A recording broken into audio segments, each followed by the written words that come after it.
Hello, Marie, Turbocharged Reading, and today we're going to look at the first step of the first stage of turbocharged reading, which is pouring all that information into your mind. And the second step is to do nothing while your neurons work on that information. The third step is to bring that information back into your conscious working awareness. So, I'd like to read a book. The question is, which book? And more importantly, why? As I want to make valuable use of my time. So I've got some books on art, hypnotherapy, social media and business studies. Let's look at the art books. I've been painting for about 5 years now, and I've bought a number of books which I've read and highlighted, and they are Gathering Dust, Neither Use Nor Ornament, a complete waste of space. So what I could do is, before my art group, I could turbocharge read all those books with the intention of spontaneously recalling how the various artists make colour tones for the skin, or a moody sky, or a heather landscape. And so that when I'm doing those paintings, that information will be spontaneously recalled. But along with that, there's also the brushes used and the techniques. So eventually I will have full use of the information in those books. Now, maybe you don't paint. Maybe you go to the car boot sales, the yard sales, and you've developed yourself a nice little niche and you're selling these on quite profitably. Well, why limit yourself? Why not turbocharge read yourself into a number of niches, so that when you go to the antiques and craft fairs or cruise the second-hand shops, you just might pick up that item that is eventually sold at Sotheby's. How wonderful!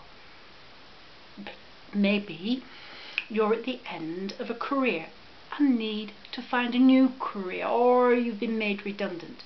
Or maybe you're at the very start, you're a student and need to get into the right junior school, sixth form college, university, and gain the right degree at the right level. Here you would turbocharge read a little differently, because you wouldn't necessarily understand the language or the concepts. But what is very useful to do is to turbocharge read all your books for the course a good number of times to get that information secure in your inner mind. Now, for argument's sake, let's say that one chapter represents one lesson and tomorrow it's lesson 2. So before lesson 2 you would turbocharge read chapter 1 as review and revision, chapter 2 as preparation for the lesson, and chapter 3 as preview, because every lesson is built up on what has gone on before and forms the basis for what is to come. And I found that my memory doing this leapfrogging really increases. So when you're in the class, what the teacher or tutor is saying, yes, that makes sense, you're not struggling with the language and concepts. So, how about my hypnotherapy? I've been a hypnotherapist since 2000. I've got loads of books, some of which have not been opened. Some of which have so many stickers in, it is ridiculous. Some of which I read every year or two to find out what I've forgotten. And these books have areas that have been shaded out to save my reading time. Now this means there is an awful lot of book, an awful lot of information that is not at my fingertips, that is not to the benefit of my success and my clients' success. Waste of valuable time and intention. Now, the social media. Don't like social media. Not interested in social media. But I need to learn social media. And this need to learn is something we'll cover in the future. Business studies. Okay, I've grown up with business and studies. So business studies I'm comfortable with, I'm happy with, it's part of my surroundings. So the first thing you need to notice is your emotional response to the books that you might read. And as said, we'll deal with the emotional responses later. Business studies. I've got this book, Business and the Beautiful Game. Now that sounds good, doesn't it? Don't have the faintest idea. I don't know anything about the beautiful game, but that really doesn't matter. I feel comfortable and confident. So the front cover's looking good to me. Now, social media made easy. Well, I've already expressed that social media makes me nervous. Made easy, in my experience, you get to page 3 and you hit a stumbling block which you can't get over.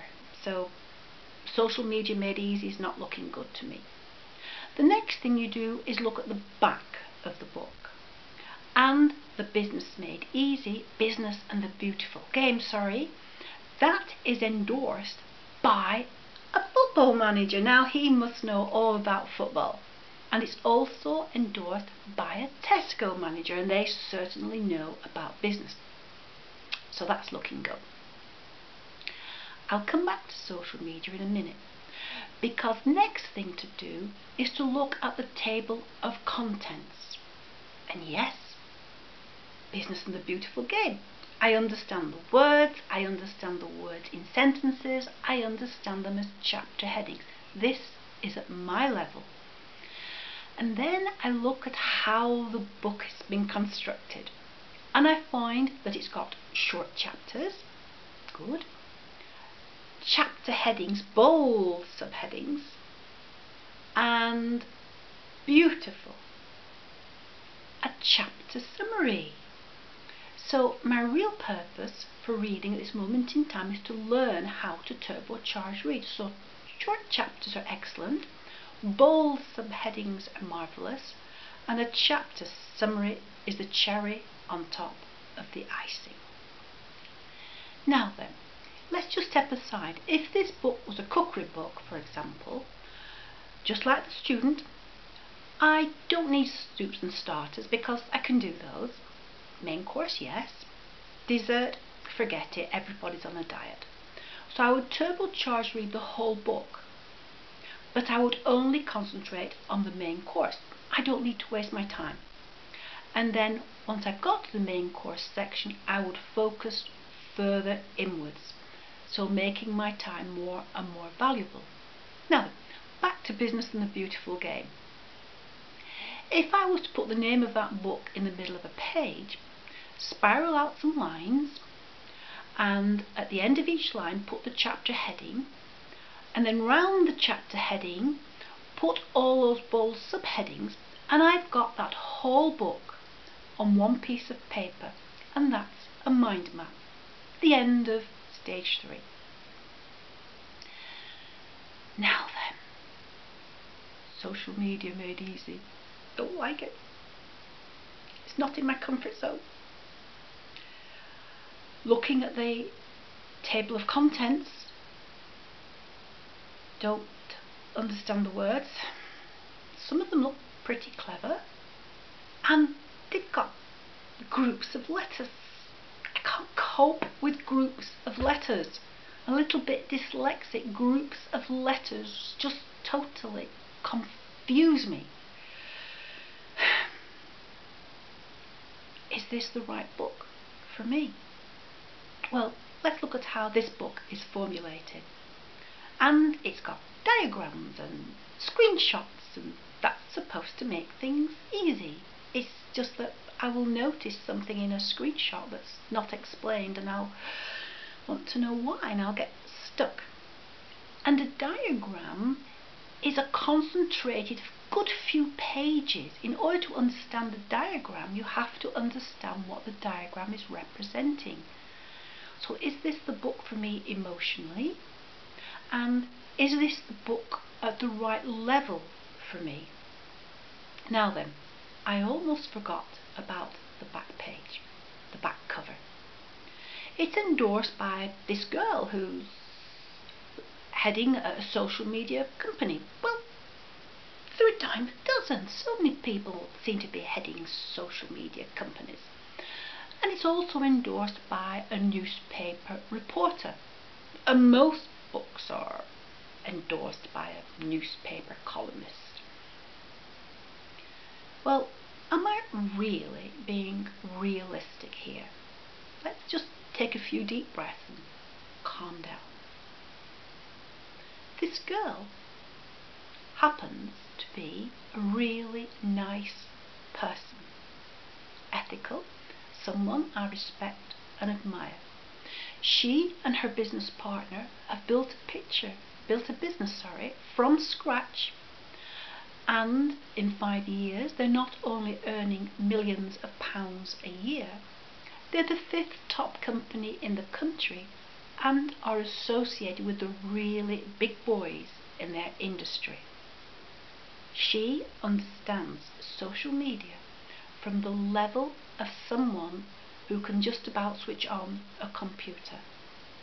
And the newspaper columnist, he probably is more directly involved with social media at this level than the Tesco business manager is. So what's my problem? Either this is not the level for me, or I have an emotional issue. And I've said we'll deal with the emotional issues next time. So, to recap, you look at the front cover, you look at the back cover. You don't look at the flaps at this stage. You look at the table of contents, you look at how the book is formulated, the length of the chapters, if it's got bold headings, and hopefully it's got a chapter summary. And on that basis you can decide if it satisfies your purpose now. Thank you. Up to Daisy.